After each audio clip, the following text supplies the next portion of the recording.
Então nós estamos em 2 Reis 4, já iniciamos naquela última aula, não sei quantos lembro ainda,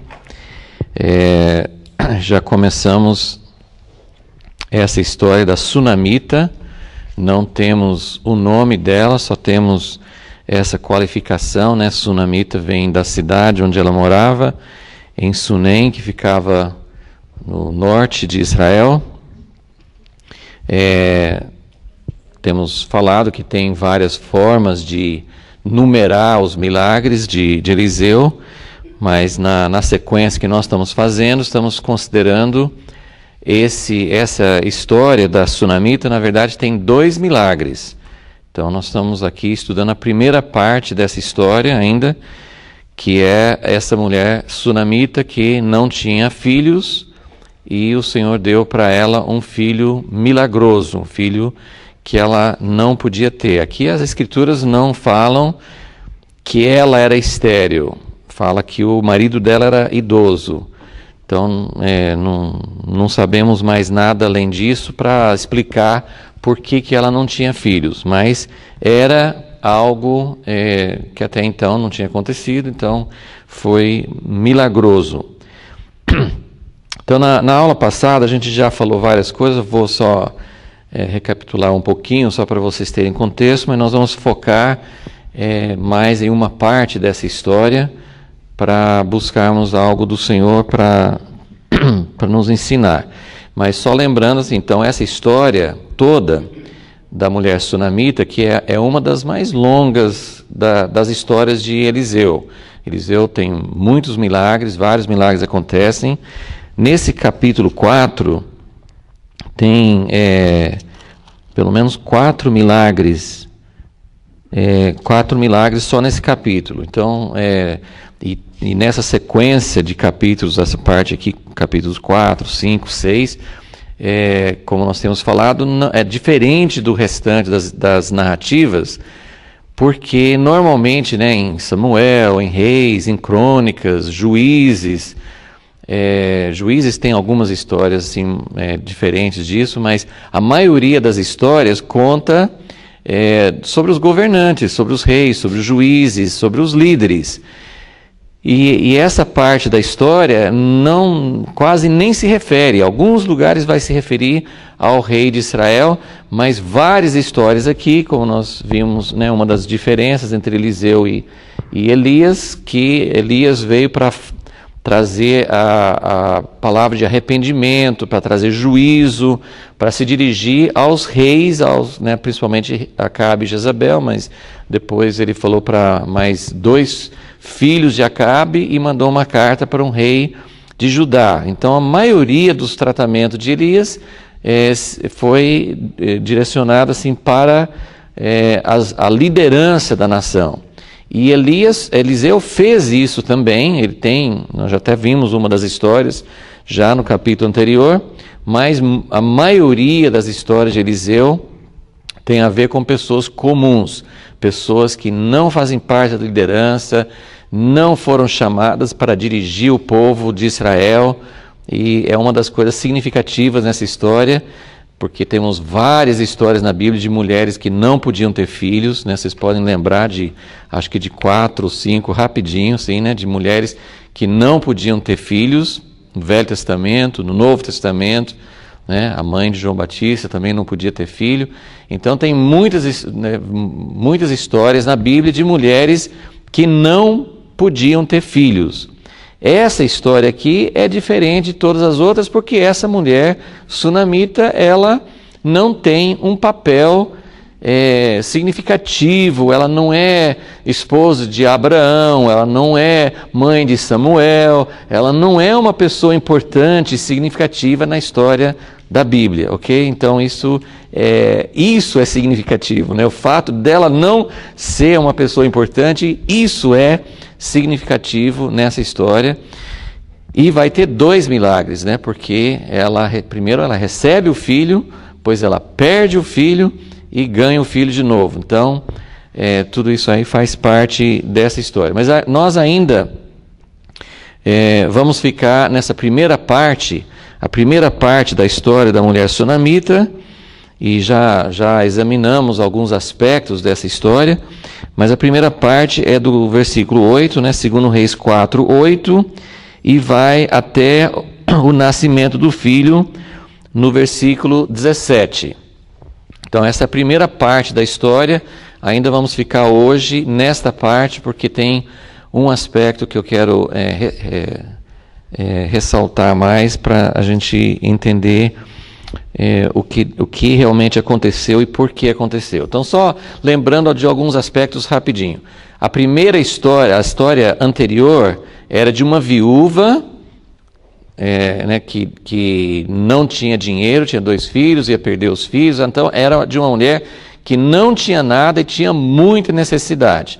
Essa história da mulher sunamita é bem ao contrário. É uma mulher que tem tudo, menos o filho, né?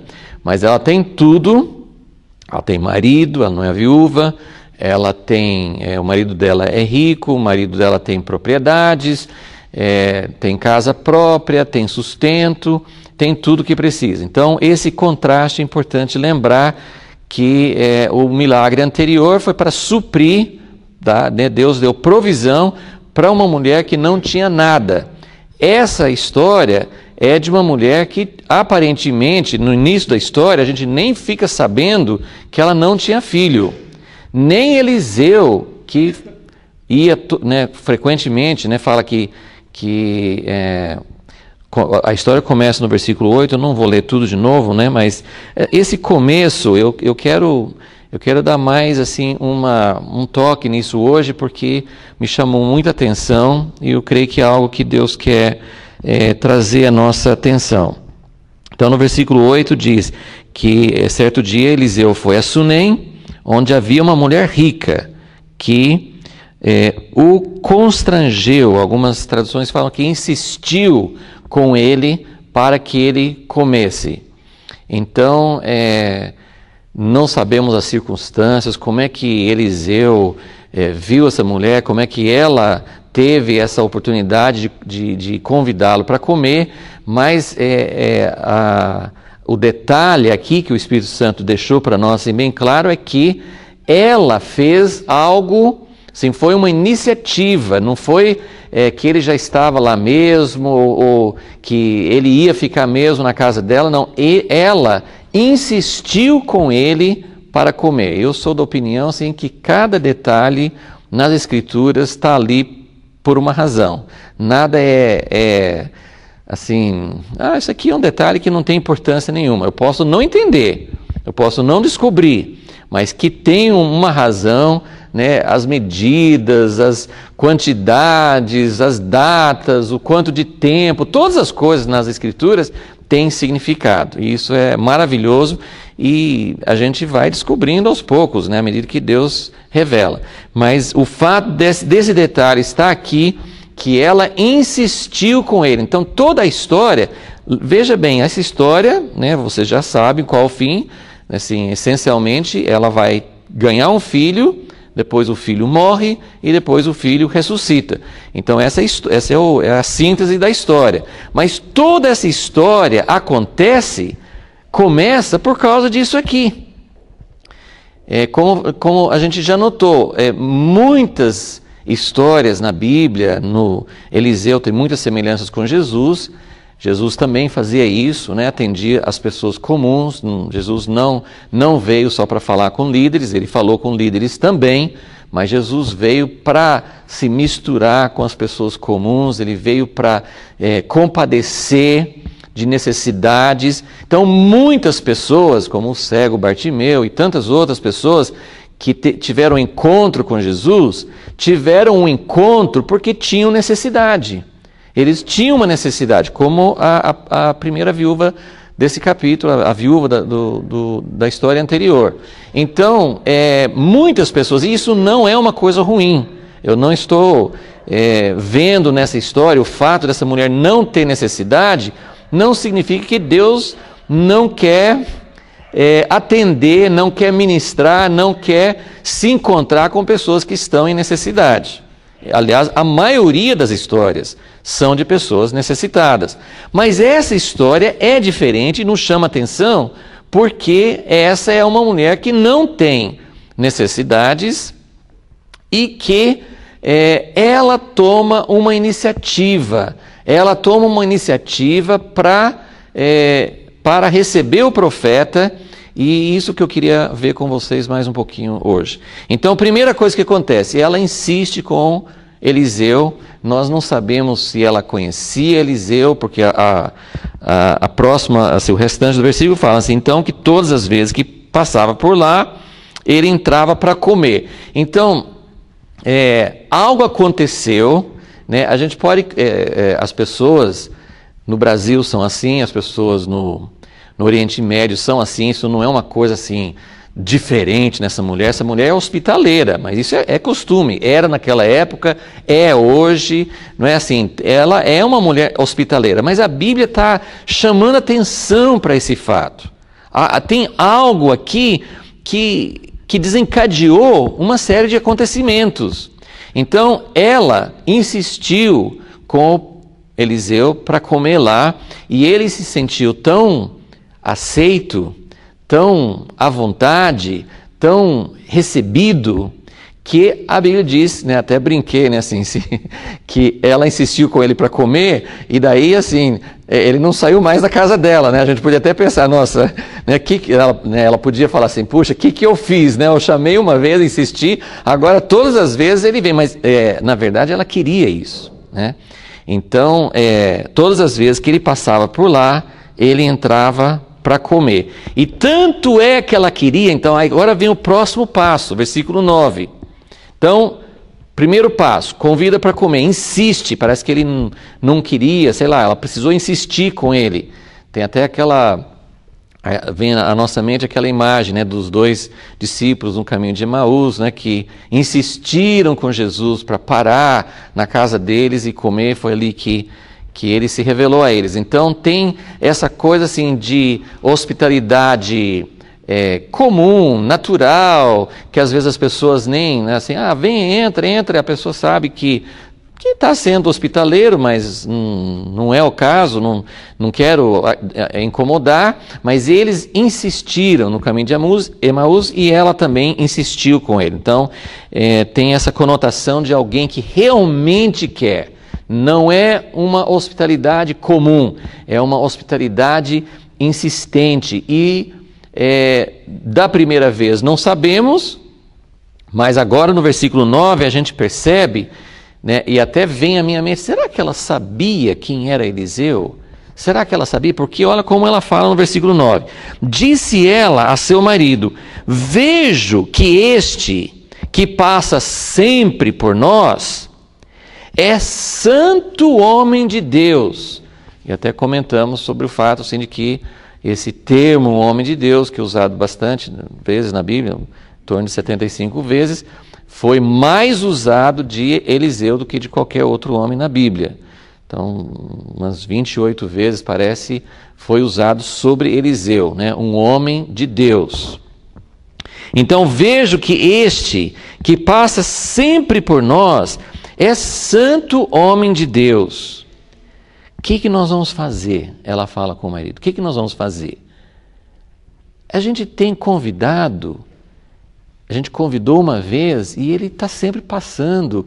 Ela sente que isso é uma honra. Ela sente que isso é uma coisa maravilhosa. Ela sente que esse homem, esse santo homem de Deus, e para mim a conotação aqui, porque ela não usa o nome, se ela soubesse quem ele era, ela não ia falar assim, vejo que ele é um homem de Deus. Poxa, ele é Eliseu, né? Ainda é mais, talvez no início do ministério, talvez ele não fosse tão conhecido, mas já tinha acontecido algumas coisas, e se ela já soubesse de tudo isso, ela não precisava falar, eu vejo, estou observando. Não, claro que ele é um homem de Deus. Então, para mim, a conotação do versículo 9 é que ela não sabia quem ele era. Eu penso isso, mas não posso afirmar. Só estou dando a minha avaliação, assim, o que eu entendo.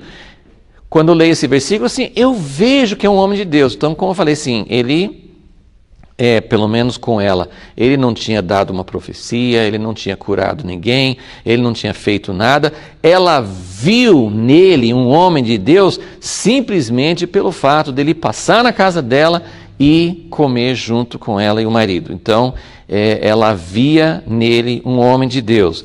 Então, o que me chamou a atenção muito forte hoje de novo, quando estava meditando sobre esse texto, é o versículo, essa sequência aqui, que ela insistiu com ele para comer, depois ele voltou várias vezes e ela queria dar mais, ela queria que ele ficasse mais tempo, ela queria abrigá-lo mais do que só a passagem e de comer juntos. Então ela fala no versículo 10, ela está falando com o marido: façamos-lhe um pequeno quarto no terraço e ali lhe ponhamos uma cama, uma mesa, uma cadeira e um candeeiro. Quando ele vier a nós, ali se recolherá. Então, lembrando da história que eu já enfatizei na última aula, de que ela não estava fazendo isso para ganhar alguma coisa. Ele passou várias vezes pela casa dela, na sequência da história. Quando ele vem, parece que foi a primeira vez, não sei, mas aparentemente a primeira vez que ele ficou, no versículo 11, certo dia chegou Eliseu e recolheu-se àquele quarto e se deitou. Então parece que foi a primeira vez que ele se hospedou ali. Ele já quis fazer alguma coisa, quis retribuir, quis trazer uma bênção para essa mulher que tinha feito tanto por ele. E até quero lembrar, também falei isso na última aula, mas no versículo 13, ele fala, ele manda Geazi falar com ela, né? Diz-lhe: tu nos tens tratado com todo o desvelo. A minha tradução fala desvelo, eu nem sei direito o que é desvelo em português, mas assim, a palavra no original significa, algumas traduções assim, tu tens cuidado de nós, mas é uma palavra que significa tremer, até de medo, tremer, estremecer. Mas é uma palavra, por causa disso, assim, às vezes é usado com essa conotação mais de medo, mas é uma palavra que, aqui nesse caso, você tem cuidado de nós com muito assim, a palavra é reverência. A gente pensa reverência para Deus, na verdade ela está fazendo para Deus, mas assim, ela está cuidando desse profeta como se ela estivesse cuidando de Deus. Essa é a ideia. E Eliseu sente isso.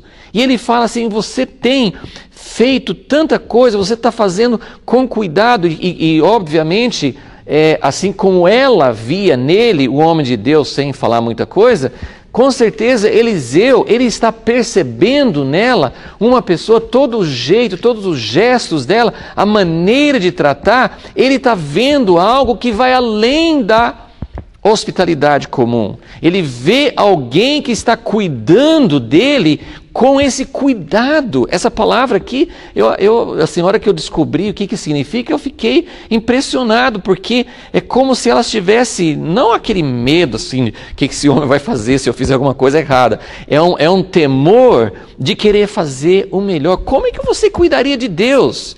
Deus não vai me matar se eu não der uma coisa boa para Ele. Mas Ele é muito santo, Ele é muito perfeito. Como é que eu vou cuidar de Deus na minha casa? Gente, vocês estão percebendo? Ela está cuidando desse homem de Deus como se ela estivesse cuidando de Deus. E Eliseu está muito impressionado com isso. Eliseu, ele ficou muito tocado com essa atitude da mulher. E a história vai continuando, que ele pergunta o que ela quer, ela não vai falar, claro. Então ele fala assim: olha, eu posso falar, posso pedir alguma coisa para o rei, para o capitão do exército, né? Ela fala: não, eu não preciso de nada. Era a chance dela, se ela estivesse fazendo algo para ganhar. E, gente, por favor, novamente, eu não quero dizer que é errado. Todos nós temos necessidades, muitas necessidades. Né? Se a gente for fazer uma lista, né, como a gente faz nas reuniões, nas casas, e o que nós queremos orar hoje? Todo mundo tem, e são necessidades minhas, são necessidades de pessoas que eu conheço, temos muitas necessidades, e Deus se comove com as necessidades, então não estou desprezando isso. Só estou mostrando, assim, a Bíblia nos mostra uma história de uma mulher que é diferente, ela não precisa de nada, ela não pede nada. Quando o profeta fala assim, olha, eu posso fazer alguma coisa, ela podia falar, não, isso eu não quero, mas eu tenho uma coisa que eu preciso. Ela não pede nada.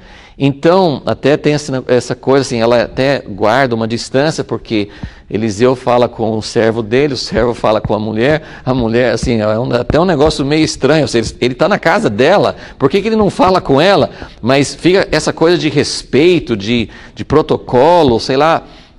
Então, ele está falando com ela, ou o servo está falando com ela, você quer alguma coisa? E daí parece que ela some de novo, porque aí Eliseu pergunta de novo, puxa, ela não quer nada. Versículo 14, o que eu vou fazer? Não tem nada que eu possa fazer. E aí Geazi, aí é interessante que nem Eliseu sabe, quer dizer, ela nunca comentou, ela podia comentar, poxa, né, eu não tenho filho. Era uma coisa assim que para eles, em toda a cultura deles, qualquer mulher sem filho ficava angustiada.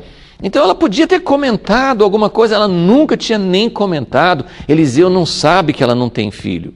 Mas aí Geazi, né, e os servos, né, os servos dos reis, eles sabem de todas essas coisas, né, sabem de tudo, né. Então Geazi, ele está junto com Eliseu, não era para ele saber mais nada do que Eliseu, os dois estão juntos, mas Geazi sabe, assim, ela tem um problema, ela não tem filho, e o marido dela é velho. Talvez Geazi tinha conversado com alguns servos da casa dela, sei lá, ele sabia já. E aí Eliseu também chama muita atenção isso, ele não vai orar, ele não vai assim, Deus, o senhor faria isso? Revela para mim, eu quero. Não, ele chama a mulher e fala, você vai ter um filho, o ano que vem, daqui 9 meses, você vai ter um filho.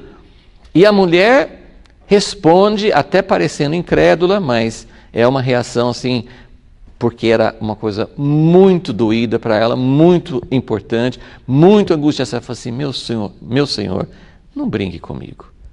Não fale uma coisa dessa assim. Eu não quero levantar a minha esperança por algo que talvez não vai acontecer.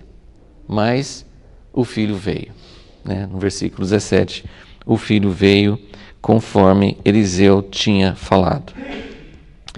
Então, eu tenho meditado sobre esse texto e quero ficar um pouquinho, né, nesse tempinho que a gente tem hoje, pensando sobre esse princípio de como essa mulher, ela recebeu um homem de Deus como se fosse o próprio Deus. Então vamos ver alguns textos no Novo Testamento para a gente entender esse princípio, para a gente, quem sabe, ser estimulado por Deus, porque ela hospedou um homem, né? Hebreus 13 fala assim, eu queria que vocês lessem esses textos, né? Alguns são conhecidos, né? Mas vamos ver esse texto de Hebreus 13, versículos 1 e 2. Permaneça o amor fraternal. Não vos esqueçais da hospitalidade, pois por ela alguns, sem o saber, hospedaram anjos. Eu não sei de quem que ele está falando, né? Ele não fala, a gente não bom, temos aí a história de Abraão, né? Abraão, acho que podia estar se referindo, quem sabe, a Abraão. Lembra a história de Abraão, né? Ele recebeu 3 homens, né? Fez tudo para eles, chamou para comer e tal. Ele não sabia quem eram aqueles homens. Não eram só anjos, né? Era o próprio Deus, né? E na pessoa de Jesus. Então não vos esqueçais da hospitalidade, pois por ela alguns, sem o saber, hospedaram anjos. Agora eu queria ler com vocês em Mateus 10. Mateus capítulo 10 fala a respeito de como Jesus enviou os discípulos de 2 em 2, e tem várias instruções, coisas aqui nesse capítulo. Tem muitas coisas aqui que a gente não vai ler, mas eu queria chamar a atenção a alguns aspectos para vocês que tem a ver com essa história também. Jesus mandou os discípulos de 2 em 2 para anunciar o reino de Deus, e ele falou para ir pregando, versículo 7, né? Ir pregando o reino de Deus, do céu está próximo, curar os enfermos, versículo 8, de graça recebestes, de graça dai. Não era para eles levarem nada, nem ouro, nem prata, nem roupa, praticamente, nada assim, nada de excesso. E versículo 11 diz o seguinte: em qualquer cidade ou aldeia em que entrardes, procurai saber quem nelas, né, quem naquela cidade seja digno, e hospedai-vos até que vos retireis. Tem um outro texto, num dos outros evangelhos, que fala assim: não é para ficar indo de casa em casa. Ache um lugar digno, ache um lugar e fique lá. Ao entrardes numa casa, versículo 12, saudai-a, era para dar a paz, né? Dar a paz para aquela casa. E isso talvez seja até uma das origens do costume evangélico de cumprimentar todo mundo com a paz do Senhor. Eu acho um costume muito bonito, mas um costume que perdeu quase que totalmente o sentido, porque as pessoas falam sem pensar em nada e sem, às vezes até usam, pessoalmente, eu acho muito ruim você estar num grupo de pessoas evangélicas e não evangélicas, e talvez as não evangélicas sejam pessoas que conhecem Jesus, mas você não conhece, você considera que quem não é evangélico não é salvo, aí você dá paz do Senhor para uns e não dá paz para os outros. E na verdade, quando Jesus mandou dar paz, não era para pessoas convertidas. Ele falou assim, para chegar numa casa e dar paz àquela casa. Não era necessariamente uma pessoa que já... Eles iam procurar pessoas abertas, pessoas que queriam, pessoas que tinham interesse em hospedar a presença de Deus, mas eles iam trazer a paz.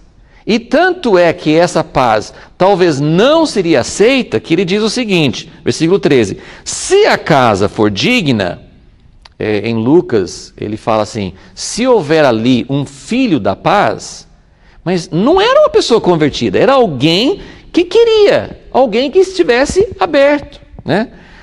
Então, se a casa for digna, se tiver gente que quer a paz, desça sobre ela a vossa paz. Se não for digna, torne para vós a vossa paz. Então, eles iam dar a paz para alguém que talvez não fosse receber, tá? Então, isso é uma coisa assim que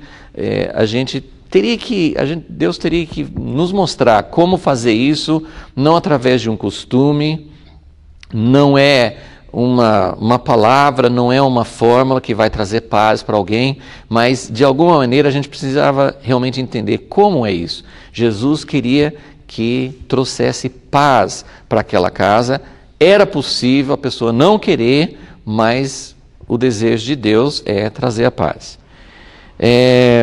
Versículo 14, se ninguém vos receber, nem ouvir as vossas palavras, saindo daquela casa ou cidade, sacudia o pó dos vossos pés.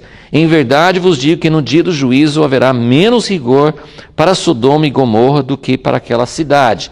Então, ele está mostrando que eles deviam levar a paz, mas em muitos lugares eles não seriam aceitos e às vezes eles até não achariam numa casa, não achariam talvez em outra, talvez não achariam ninguém naquela cidade. E aí ele continua falando várias coisas no restante do capítulo, sobre como eles seriam perseguidos, não era tudo em relação àquela missão específica, mas Mateus gosta de ajuntar palavras mais ou menos por tópico, então o resto do capítulo fala sobre várias coisas. Mas vamos agora mais para o final do capítulo, que diz o seguinte, versículo 40. Quem vos recebe, a mim me recebe. E quem me recebe, recebe aquele que me enviou. Então ele está falando sobre um princípio de que o próprio Jesus veio, né, como fala em João 1, o próprio Jesus veio para os seus e os seus não o receberam. Então essa questão, quem vai receber Jesus? Na época que ele estava aqui na terra, as pessoas podiam receber o próprio Jesus, que era Deus em carne. Mas na maioria da história, né, durante 3 anos curtos, Jesus estava ministrando, trazendo o reino de Deus, e os homens tinham a oportunidade de receber ou rejeitar Jesus. Mas no restante da história, fora aqueles 3 anos e meio de Jesus, no restante da história, como é que as pessoas recebem ou não recebem Jesus? Como é que as pessoas recebem ou não recebem Deus? É através dos seus servos, como ele disse. Quem recebe, Jesus já está, mesmo na terra, ele já está mostrando como que vai funcionar. Eu estou enviando vocês. Se alguém receber vocês, é a mesma coisa de me receber. E quem me recebe, está recebendo o meu Pai. Versículo 41. Quem recebe um profeta, na qualidade de profeta, receberá galardão de profeta. E quem recebe um justo, na qualidade de justo, receberá galardão de justo. E quem der a beber, ainda que seja um copo d'água fria, a um destes pequeninos, por ser meu discípulo, em verdade vos digo que de modo algum perderá o seu galardão. Gente, não tem tudo a ver com essa mulher sunamita? Ela recebeu o profeta sem saber, né? Hebreus 13 também falou isso. Se vocês forem hospitaleiros, se vocês tratarem bem, de repente vocês vão receber um anjo sem saber. Porque se você receber um anjo sabendo que é anjo, não tem tanto valor para Deus. Mas se você receber um anjo sem saber que é anjo, Deus vai dar muito valor nisso, percebe? Então, por isso que eu estou enfatizando tanto. A mulher sunamita, ela recebeu Eliseu sem saber, isso é a minha opinião. Não está dizendo isso num texto lá, mas minha opinião é que ela recebeu Eliseu inicialmente sem saber quem ele era. Mas algo dizia para ela, tem algo de Deus aqui, eu quero fazer mais.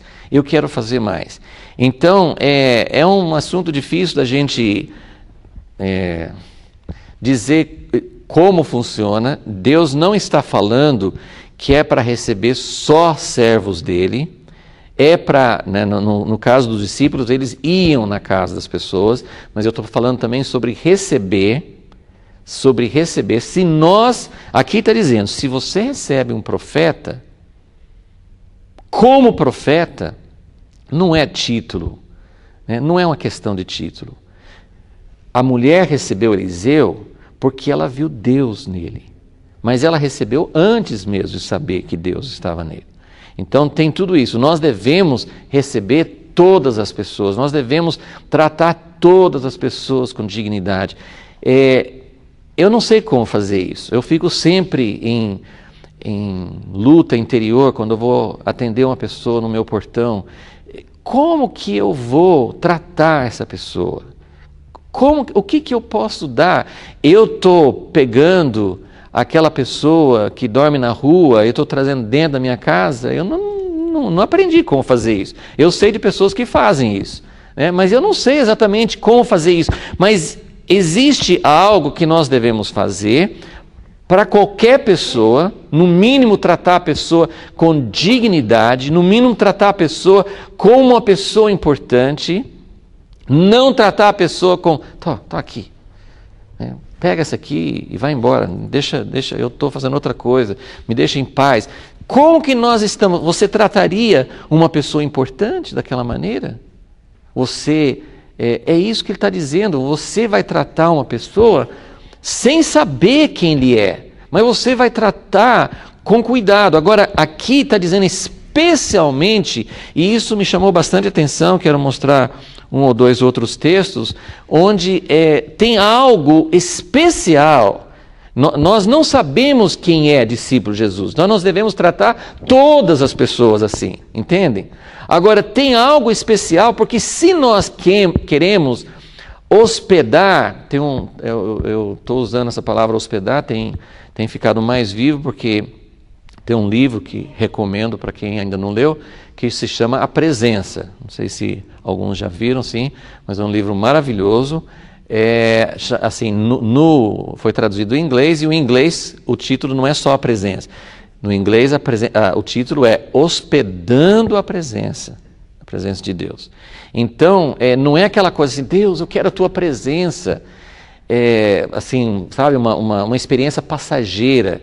Esse livro, ele fala muito sobre o desejo de Deus de habitar entre nós, e a nossa missão, o nosso chamado é hospedar. Não é sentir a presença de Deus aos domingos, ou de vez em quando, num momento especial. É hospedar a presença de Deus. É querer que a presença de Deus habite permanentemente comigo. E é isso que me chamou a atenção nessa mulher. Ela convidou Eliseu para comer, mas ela sentia algo atraindo, e ela não estava pensando o que esse homem pode fazer por mim. Ela estava pensando, como eu posso estar mais perto dessa presença santa de Deus que está nele? Então, existe algo que nós precisamos fazer para tratar todas as pessoas com dignidade, ajudar, compartilhar, repartir nossos bens, mas existe algo também que tem a ver com onde está a presença de Deus, como eu posso fazer com que a presença de Deus seja bem-vinda, seja que Deus, assim como Eliseu, ele ficou à vontade na casa dessa mulher. Primeiro ele passou lá várias vezes para comer, depois ela falou assim, não, pode dormir aqui. Então ele foi ficando à vontade. É isso que Deus quer, que nós o recebamos, que nós possamos hospedar a presença de Deus. Mas a presença de Deus que todo mundo quer, o único problema, como alguém disse, o único problema com a igreja são as pessoas. A única coisa, a gente quer Deus, mas as pessoas me perturbam, as pessoas têm problemas, as pessoas são inconvenientes, não é? A gente quer Deus, eu quero a presença de Deus, mas as pessoas trazem problemas, mas Jesus não vem sem as pessoas. Jesus vem através das pessoas, em hospedar as pessoas, em abençoar as pessoas, nós trazemos a presença de Deus para perto de nós. Então, é isso que Jesus está falando, quem recebe vocês, está me recebendo. Então, vamos inverter isso. Se eu receber alguém, e ele chega ao ponto, assim, esse versículo 2 é bem conhecido, se você der um copo d'água, gente, um copo d'água é barato, né? É fácil a gente fazer isso não custa muito para mim. Mas ele está falando assim, se você fizer ao menos isso, por ele ser meu discípulo, isso não está dizendo, eu quero, assim, não, o cara não tem nada a ver com Deus, então eu não vou receber. Não é isso que ele está dizendo. Mas ele está dizendo que tem algo a mais. E primeiro lugar, a gente não sabe onde está a presença de Deus. A gente não sabe com quem está. A gente não sabe como nós vamos encontrar. E aí, há muito tempo, nós fizemos até uma edição da revista Impacto sobre isso, encontrando Deus nos pobres. Porque Madre Teresa fazia isso e tantas pessoas têm descoberto como acolher Jesus através de pessoas que aparentemente não estão servindo a Ele. Então, vamos ver esse outro texto em Mateus 25.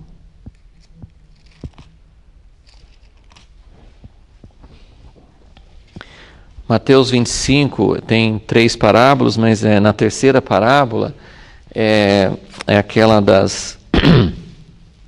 dos bodes e das ovelhas.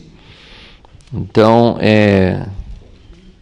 ele coloca todas as nações, versículo 32, Mateus 25, começa no versículo 31 a parábola, né? Mas no versículo 32 fala que todas as nações se reunirão diante dele e ele vai separar todas em ovelhas e bodes. E as ovelhas, ele fala, versículo 34, vinde, benditos do meu Pai, possuí por herança o reino que vos está preparado desde a fundação do mundo. Pois tive fome, me destes de comer, tive sede e me destes de beber. Era forasteiro e me hospedastes, estava nu e me vestistes, estive enfermo e me visitastes, preso e fostes ver-me. Então perguntarão os justos, quando foi que tudo isso aconteceu? Quando foi? Eu não lembro de ter hospedado o Senhor, eu não lembro de ter dado comida para o Senhor, eu não lembro de ter dado roupa, não lembro de ter visitado. Aí ele fala no versículo 40, ao que lhes responderá o rei, em verdade vos digo que quando o fizestes a um desses meus pequeninos irmãos, então me chamou a atenção disso novamente, ele está falando especialmente de cuidar, de receber, e isso é muito enfatizado no Novo Testamento. Não vou ter tempo para explorar isso na igreja primitiva. Eles vendiam os bens e davam. Eles não eram um grupo fechado, eu só dou para quem é convertido. Eu não sei como explicar essa diferença, porque para nós fica difícil. A gente tem aquele versículo em Gálatas 6, fala assim, para fazer o bem a todos, mas principalmente aos da família da fé. Então, isso está fazendo uma discriminação, não é para ajudar quem não é irmão, né? Claro que não é isso, mas eu queria só mostrar esse aspecto que Jesus dá muito valor em quem recebe alguém como sendo enviado por ele. E como a gente nunca sabe quem é quem, a gente deve receber todos, mas o que a gente quer, quem não conhece Jesus, que venha conhecê-lo, mas o que a gente quer é hospedar a presença de Deus. Que Jesus, disfarçado, tem várias histórias, né?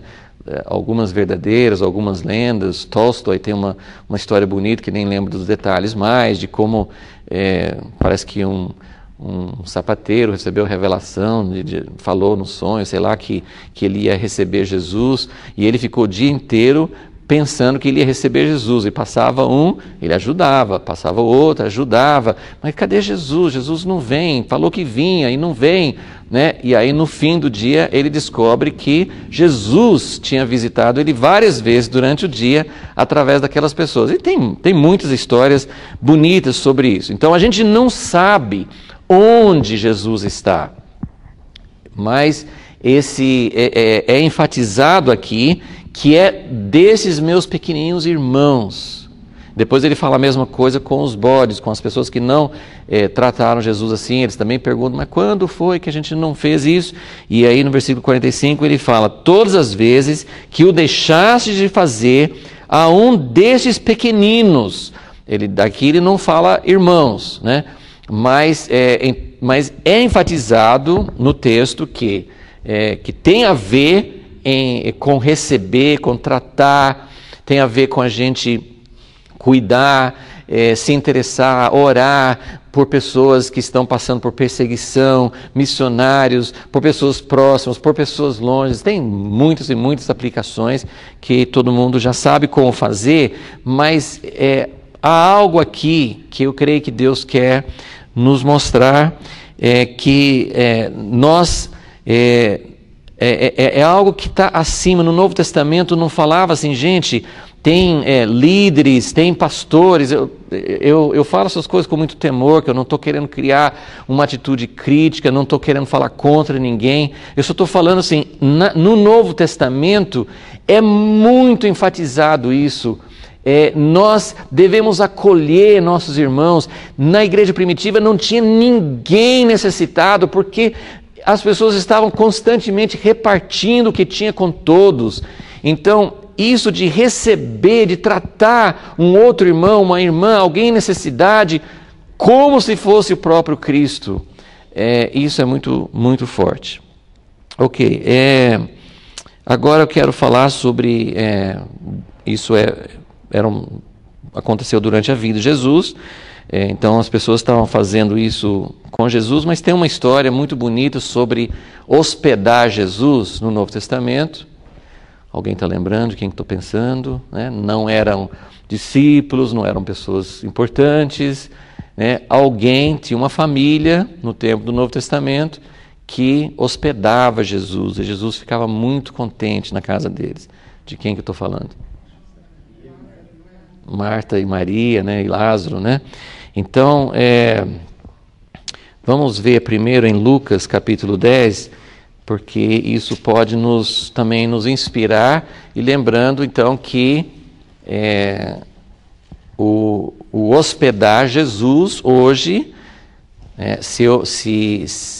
se nós nos perguntássemos, né, se todos nós nos perguntássemos, como já falei, se todo mundo pensa, se você gostaria de receber Jesus na sua casa, qual seria a sua reação?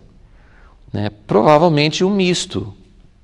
Eu queria muito, mas eu não sou digno. Não é mais ou menos isso? Eu acho que todo mundo vai ter as duas reações. Puxa, que honra, que prazer. Será que eu podia receber Jesus na minha casa? Mas aí vem aquela coisa, mas Jesus viria para minha casa? Eu não sei cuidar dele direito, eu não sei oferecer algo digno para ele, a minha vida não é digna. Assim, a gente teria muitos temores também. Mas aqui, né, tem a famosa história aqui em Lucas 10, 38, que não sei se aqui é a primeira vez, Betânia era um lugar que ficava bem próximo a Jerusalém. E versículo 38, indo eles de caminho, entrou numa aldeia, e certa mulher, por nome Marta, olha quem, é muito interessante, né? Que todo mundo sabe que depois quem vai agradar Jesus mais, pelo menos a gente tem essa ideia, né? Quem vai agradar Jesus mais é Maria. Mas quem recebeu, quem fez o papel da mulher sunamita?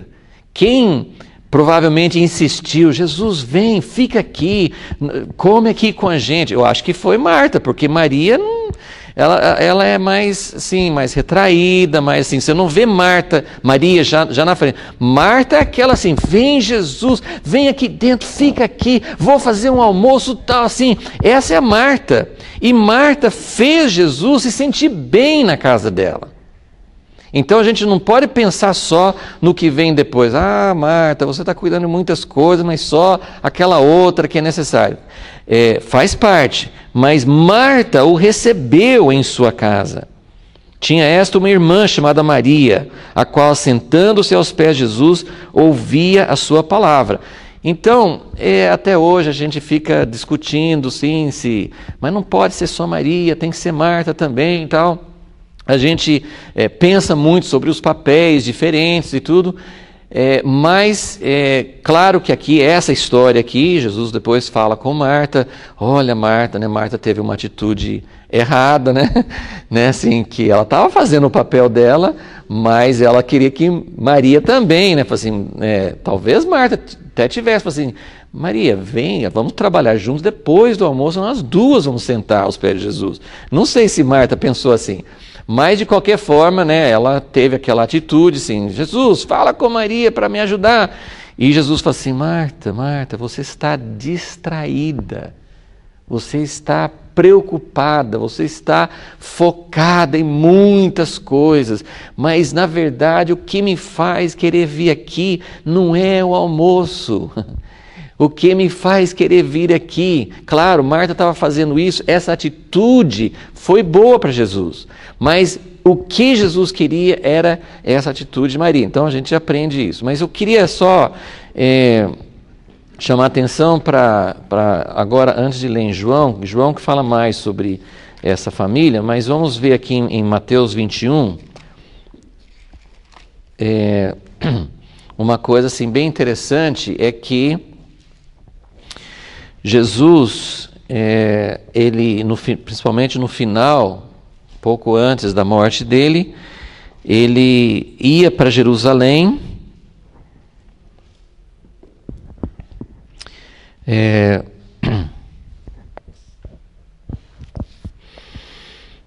no capítulo 21 tem a história da purificação do templo, que ele expulsa os cambistas, tal, versículo 15, 21, 15. Vendo então os principais sacerdotes, os escribas, as maravilhas que fazia, e as crianças clamando no templo, Hosana ao filho de Davi, ficaram indignados. Então esse versículo, em um versículo só, resume uma atitude muito triste em relação a Jesus, porque se tivesse falado assim, olha, os sacerdotes, eles ficaram bravos porque Jesus expulsou os cambistas, tirou o lucro deles, sei lá o que estava acontecendo ali, mas o versículo 15 não fala disso. Fala assim, que eles viram as maravilhas que Jesus fazia, os milagres, as coisas que ele fazia. Eles viam as crianças aclamando Jesus, mas eles ficaram indignados. E esse contraste aqui é muito forte, né? Aí Jesus pergunta, né? Versículo 16: ouves o que esses dizem? Respondeu-lhe Jesus: sim, nunca lestes? Eles perguntaram: ouves o que esses dizem? Respondeu-lhe Jesus: sim, nunca lestes da boca de crianças e pequeninos tirastes perfeito louvor? E deixando-os, saiu da cidade para Betânia, onde passou a noite. Então esse contraste, vários homens de Deus têm feito ensinos maravilhosos baseado nesse texto, mostrando que Jesus, ele foi várias vezes para Jerusalém, mas principalmente aqui no fim, ele não encontrou em toda Jerusalém, que é a cidade de Davi, é a cidade que tem a simbologia, que tem o significado, é lá que vai receber Jesus. Tanto, sim, tem um aspecto literal, que Jesus vai voltar para Israel, vai voltar para Jerusalém para reinar, mas tem um sentido muito mais amplo, que nós fazemos parte da cidade de Deus, da casa de Deus, que nós somos chamados para hospedar Jesus. Jesus vem para morar conosco.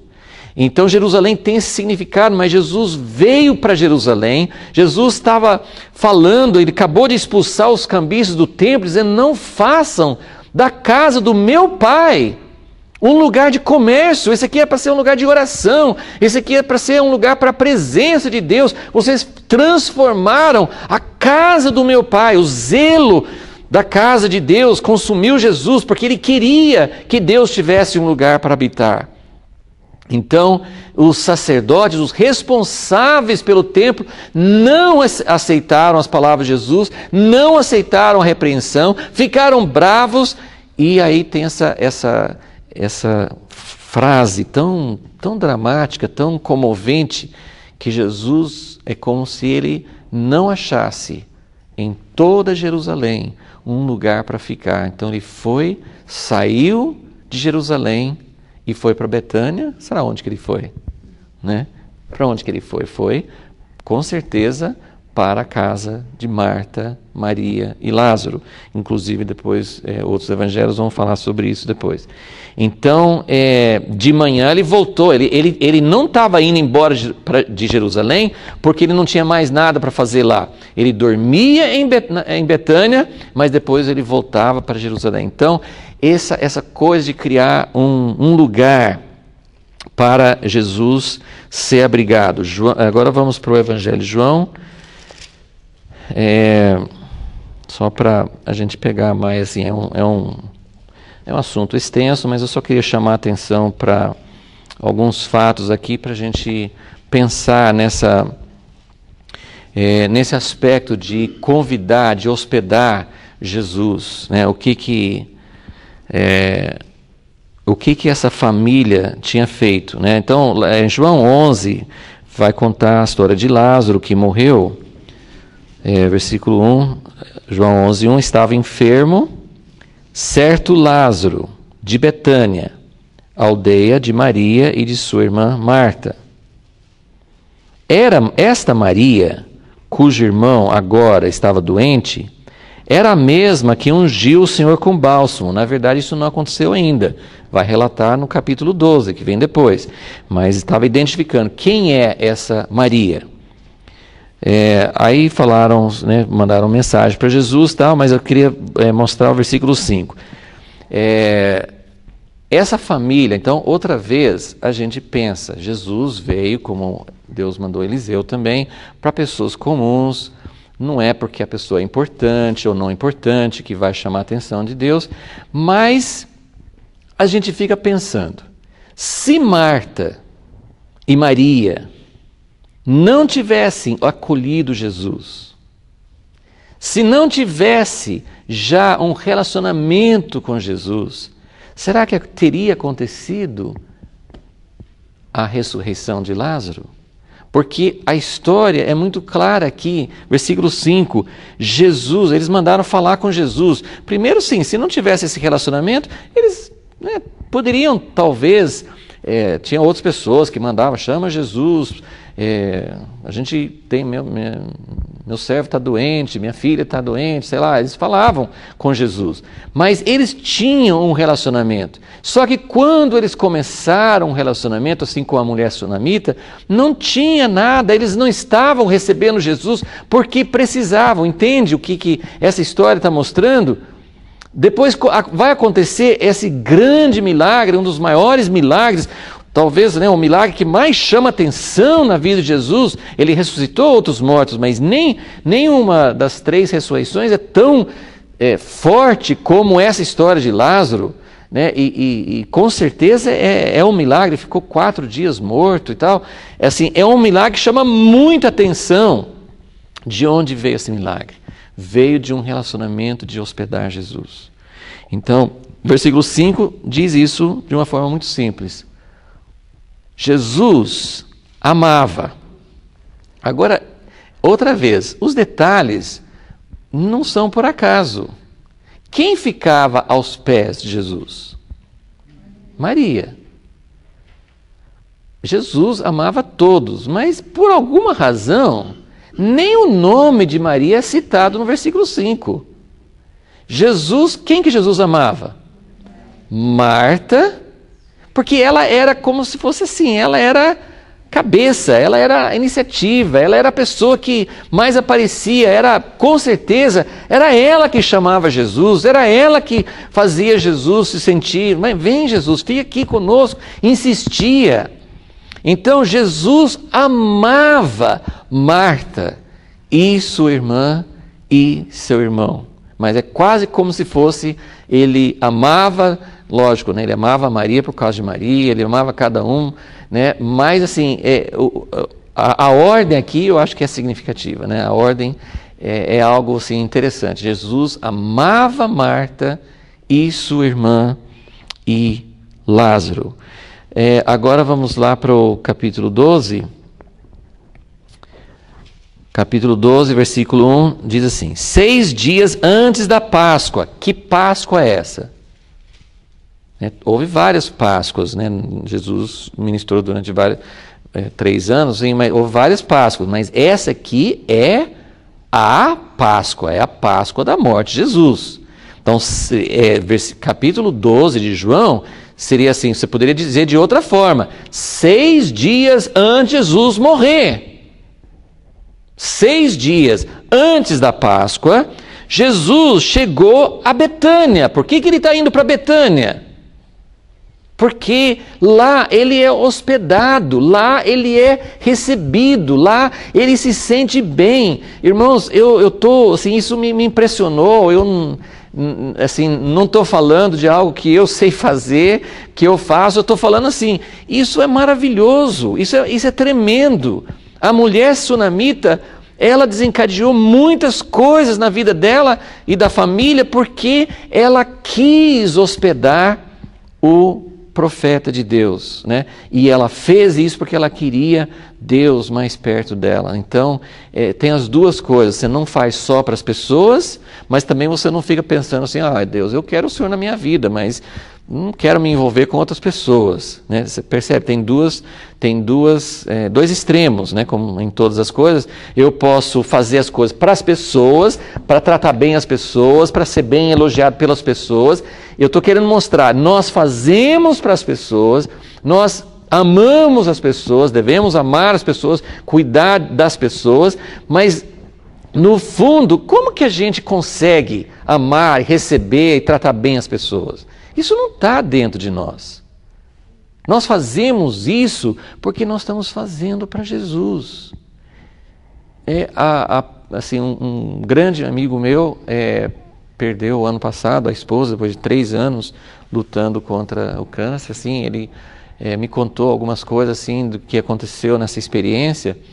E realmente assim, foi um período assim, difícil, principalmente no fim, não sei se dos 3 anos assim, de lutar contra a enfermidade, talvez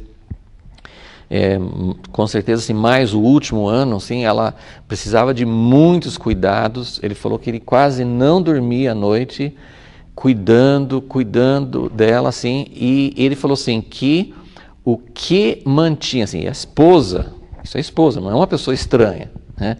A esposa, que ele amava muito, mas ele falou assim, que o que mantinha a força que ele recebeu, que assim, ele começa a contar, a gente pergunta assim, de onde que vem essa força? Como que você pode fazer isso? E a força que vinha dele era, ele falava todos os dias, eu estou fazendo isso para Jesus. Na minha esposa eu carrego, dou banho, cuido, alimento, faço todas as coisas como se eu estivesse fazendo para Jesus. Então, isso que eu queria dizer assim, o hospedar Jesus na nossa casa pode ser alimentação, pode ser hospedar na sua casa, mas pode ser outras coisas também, não é só isso. São muitas maneiras e não é assim uma pessoa importante, pode ser uma pessoa da família. Lógico que você cuidar de alguém da família, você tem mais, assim, existe, é mais natural, é mais fácil, né? Tem o caso da Madre Teresa e todas as pessoas que cuidavam, assim, elas iam atrás, acho que todo mundo conhece a história de como ela trabalhava, mas ela ia atrás, numa grande cidade, elas saíam e buscavam pessoas que estavam caídas na rua, que talvez algumas delas não iam sobreviver, não iam depois ficar gratos eternamente a elas, mas que estavam morrendo. Então, é fazer como para Jesus. Então, olha só como essa família recebia Jesus. Então, 6 dias antes da Páscoa, Jesus chegou a Betânia, onde vivia Lázaro, a quem ele ressuscitara dentre os mortos. Ofereceram-lhe ali um jantar. Quem estava servindo? Isso aqui é maravilhoso, né? Jesus tinha falado isso com Marta, mas ele não estava falando com ela para não servir. Naquele momento, ela tinha que ter focado em outra coisa, mas não era ruim o dom dela. Ele não estava dizendo, Marta, para com isso, seja Maria o tempo todo, não. Ele estava dizendo, esse é o momento que uma coisa é necessária. Você vai ficar fazendo almoço quando o mestre está falando palavras de vida na sua casa? Larga tudo. Tem momentos que a gente tem que largar tudo, não é isso? Agora, Marta estava aqui servindo e Lázaro estava entre os que se reclinavam à mesa com ele. Agora, Maria sobressai outra vez, realmente ela tem algo de muito precioso, porque nesse momento, Maria tomou uma libra de um nardo puro, um perfume muito caro, e ungiu os pés de Jesus e os enxugou com seus cabelos. E toda a casa se encheu com a fragrância do perfume.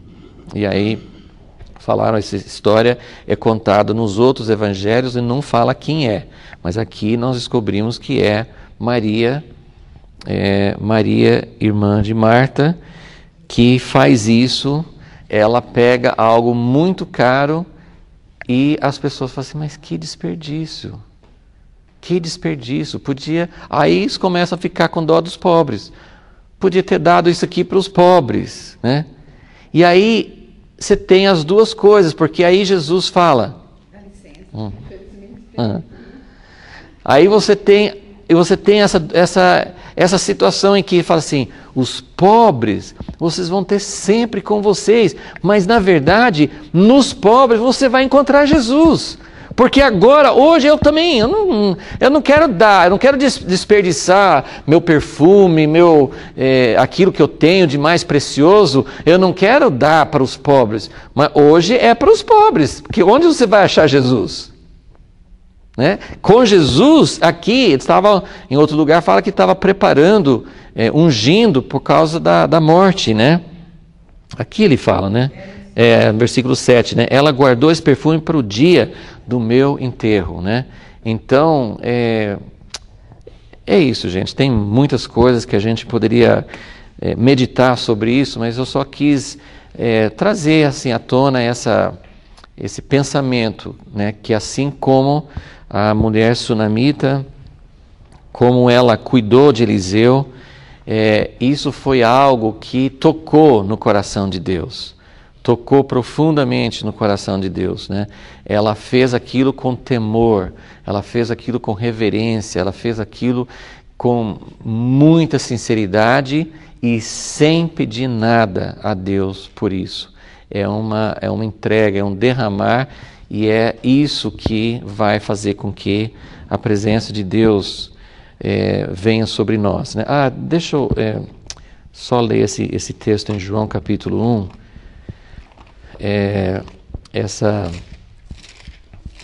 A gente sabe dos outros evangelhos, assim, um pouco mais conhecida a história do batismo de Jesus. Quando Jesus foi batizado, o Espírito Santo, os céus foram abertos e o Espírito Santo veio sobre ele como uma pomba. Então só queria completar esse pensamento assim, da hospedagem. Isso aí também nesse livro A Presença, ele fala bastante sobre isso. Em João 1,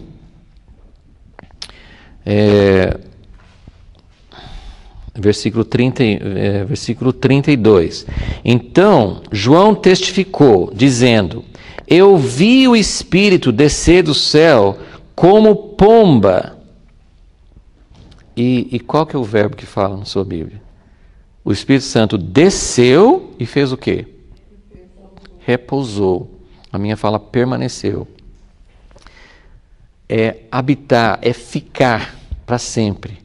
Não foi uma experiência passageira, não foi assim, oi, que coisa maravilhosa, depois passa e não tem mais, né? Então, no livro A Presença, ele usa uma figura, assim, ele imagina, assim, porque fala assim, o Espírito Santo veio, né? Continuando, fala assim, versículo 33, eu não o conhecia, mas o que me mandou batizar com água me disse. E olha que Jesus era primo dele, né? Era para conhecer. Ele falou assim, eu não conhecia. Mas o que me mandou batizar com água me disse, aquele sobre quem vires descer e permanecer ou repousar o Espírito, esse é o que batiza com o Espírito Santo. Eu vi e testifico que este é o Filho de Deus. E depois no capítulo de João 3 fala assim que o Espírito Santo não foi dado por medida, mas ficou inteiramente sobre ele. Então, a Bíblia compara o Espírito Santo a uma pomba. A pomba você facilmente espanta, mas o Espírito Santo ficou sobre Jesus. Então ele falou assim, imagine assim Jesus por todo lugar que ele ia e a pomba no ombro dele, né? Se ele fizesse alguma coisa, ele podia espantar, ele podia mandar embora, né? Que infelizmente é o que acontece muito conosco, né? Mas o Espírito Santo veio e permaneceu. Então esse é o nosso desejo, de que permaneça, né? A casa digna que ele falou para os discípulos procurarem é onde assim, tem a habitação de Deus individualmente em nós, mas tem essa coisa coletiva, minha família, minha casa, meu grupo. O que nós queremos é que Jesus permaneça, que Ele habite, que nós possamos de verdade hospedá-lo. Senhor Jesus, pedimos que de alguma forma o Teu Espírito Santo possa nos tocar nesta manhã, Senhor. Que possamos verdadeiramente desejar a Tua permanência conosco. Assim como a sunamita, ela fez alguma coisa, ela queria mais, ela queria que o Senhor ficasse mais com ela, e ela sentiu que aquele homem de Deus estava trazendo a presença de Deus para a casa dela. Então eles foram construir um quarto para que ele pudesse ficar mais tempo lá. Senhor Jesus, o que é que nós devemos fazer? Sabemos que não é uma construção física em si, mas talvez seja também para abençoar alguém. Enfim, nós não sabemos o que nós podemos ou como nós podemos hospedar o Senhor, trazer o Senhor para mais perto de nós. Ó Deus, sabemos que o Teu Espírito pode estar com cada um de nós, buscar o Senhor, mas vemos essa verdade na Tua Palavra, que o Senhor vem para mais perto de nós através de pessoas que o Senhor nos envia, e podem ser pessoas pequenas, podem ser pessoas que não aparecem, não é para ganhar vantagem, não é para achar que nós estamos hospedando uma pessoa importante. Às vezes nós até nos expomos a fazer isso porque é alguém importante, mas Senhor, Ele falou assim, os pequeninos.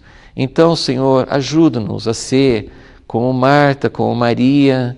Ó Deus, ajuda-nos a saber como hospedar o Senhor, como nós podemos trazer o Senhor para mais perto de nós. Em nome de Jesus. Amém.